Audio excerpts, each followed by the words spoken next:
ভুলেও বিছানায় বসে খাবার খাবেন না, তাহলে এই 3টি বিপদ আপনাকে ভোগ করতে হবে। মৃত্যুর আগে একবার হলেও এই 3টি বিপদ আপনার সংসারে আসবে। যাদের বিছানায় বসে খাওয়ার অভ্যাস তারা অবশ্যই এই ভিডিওটি সম্পূর্ণ দেখবেন এবং সতর্ক হয়ে যাবেন। হযরত মুহাম্মদ সাল্লাল্লাহু আলাইহি সাল্লাম কেন বিছানায় বসে খাবার খেতে নিষেধ করেছেন, শুনলে আপনার চোখ কপালে উঠবে। প্রিয় দর্শক, আপনি হযরত মুহাম্মদ সাল্লাল্লাহু আলাইহি সাল্লামকে ভালোবাসেন, অবশ্যই আলহামদুলিল্লাহ লিখে কমেন্ট করবেন এবং ভিডিওটা যথেষ্ট পরিমাণে শেয়ার করে সকলকে সমাধান করে দিবেন। হিন্দু মুসলিম সকলের উচিত ভিডিওটি সম্পূর্ণ দেখা, কারণ এই অভ্যাসটি আমাদের সকলের মধ্যে রয়েছে। বিছানায় বসে খাবার খায় তাদের সর্বপ্রথম যে অসুবিধা বা বিপদ লেগে থাকে তা হলো নকরের স্বামী স্ত্রীর ভেতর ঝগড়া বিবাদ লেগে থাকে। সকলের ঘরে খারাপ ভালো উভয় জিনিস রয়েছে, কিন্তু খারাপ জিনিসগুলো ওই সকল মানুষকে দ্রুত প্রভাবিত করতে পারে যারা বিছানায় বসে খাবার খায়। যে বিছানায় আপনি মিলন করেন শয়ন করেন সেই বিছানায় বসে খাবার খেলে শয়তানের বদনজর লাগে এবং সংসারে ঝামেলা লেগেই থাকে। 2 নম্বরে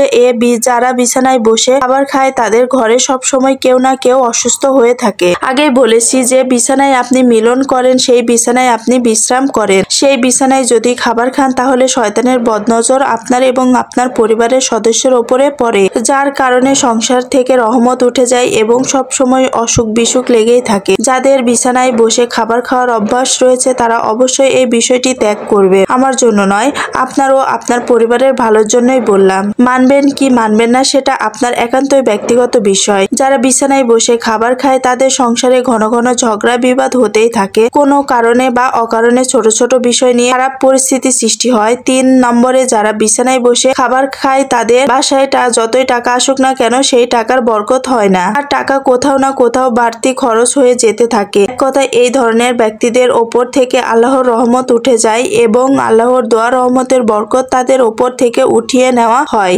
পবিত্রতা ইমানের অঙ্গ এবং যে খাবার আপনার জীবন বাঁচায় সেই খাবার অবশ্যই আপনার পবিত্র স্থানে বসে খাওয়া উচিত। খাওয়ার জন্য আলাদা ঘর বানানো উচিত বা একটি রুম বাছাই করা উচিত। বিশেষ করে অবশ্যই ডাইনিং এ বসে বা ফ্লোরে বসে খাবার খাবেন, কিন্তু বিছানায় বসে কখনোই খাবার খাবেন না। যারা বিছানায় বসে খাবার খায় তাদের সংসারে 3টি বিপদ লেগেই থাকে। যদি বিশ্বাস না হয় তাহলে অবশ্যই লিয়ে দেখবেন। বিছানায় বসে খাবার খেলে এই 3টি বিপদ আপনার সংসারে আসবেই এবং কারো কারো সংসারে যত এই 3টি আলামত চলমান। আমরা অনেকেই আছি অভ্যাসগত কারণে ঘুমানোর বিছানায় খাবার খাই, এটা একদমই করা উচিত নয় এবং যদি আপনার ভেতরে এই ধরনের সমস্যা বা অভ্যাস থেকে থাকে অবশ্যই তা পরিহার করবে। আল্লাহ তাআলা আমাদের সকলকে সঠিক বুঝদান করুন, আমিন। বেশি কথা না বলে আপনার জানিয়ে দেব নারীদের কোন 3টি ভুল বা সংসার ভাঙার মূল কারিগর।